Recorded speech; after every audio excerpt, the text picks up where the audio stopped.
The average person, because we're programmed not to win, 99% of us are, we don't think anyone can. So when someone does, it's amazing. But it's just a program. As soon as you're born, I've said this before, you don't know about fear or what to be scared of until someone tells you what to be scared of. And a lot of what people tell you to be scared of is to actually be successful and dream and be independent and be on your own. What would you, like if you were a conniving person that wanted to take over the whole world and you had that kind of power, but you had to program everybody, the first thing I would do was take everybody's kids as soon as they wake up and program them for 8 hours a day on what I want them to do. I want you to go to college. I want you to get a job. I want you to work until you're 70. I want you to be unhappy. I want you to have debt. I want you to go get a loan to go to college. And then I want you to work that off. And if you don't go to college, then you make your parents' dreams into a nightmare. Most kids only go to college for their parents. You understand what I'm saying? And then you pay for that. So when I look at hieroglyphics, I never see school.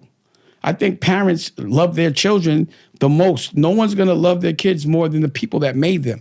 Those should be the people teaching them. Why would you put a kid in a room behind a desk when the sun is out for their whole entire childhood? Not put them in front of water or ocean or anything that inspires them. Dim lights. If you notice, schools, jails, and hospitals all look exactly the same. Why wouldn't it be in something inspiring? Why? Because it's a program to keep us controlled. When you have to have order of masses, you have to have them all doing the same thing so you can know what they're doing, you can monetize what they're doing, you know how they're doing it. So at a very early age, I was like, yo, all this shit y'all teaching me, first of all, none of it makes me think I'm number one. It would make me, if I believed that y'all were teaching me, especially back then, that I'm number two, that I could never be a boss, that there could never be a black president. They never teach us how to pass laws and lobby or be politicians, and that's the only way to make change. So it has to be strategic. So when a cycle continues over and over again without change, it's either insanity or it's intentional.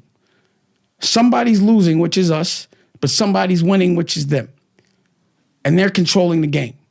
So now we have to make our own game, which behooves us. But the patterns that are implemented, like you said, the DNA of who you are starts when you're a child. What happens as soon as you're 4 or 5 years old? Until you get taught what to read, how to read, what to do, and you're also told that the only way you could break a social class is to be an athlete or be in entertainment. And both are provided for you in school. So you just cash out and don't go to school, get an education. You go and invest all your dreams in being an athlete, which is like lotto. And when it doesn't happen, they build a jail based on those that don't graduate. That's how they build jail cells, which is an independent sector. With me, meaning that, it's out, it's not the government doesn't own it. And the intention is to keep those beds in those jails filled because you have a government contract. It's nothing but a hotel that you want to keep. So when you get to that jail, based on the fact that you didn't get your education, they make sure that you come back. No rehabilitation at all. And serve you bad food. No therapy. None of that shit. And it's obvious, if you study people, which people do, that you should do that different so that there would be a different result.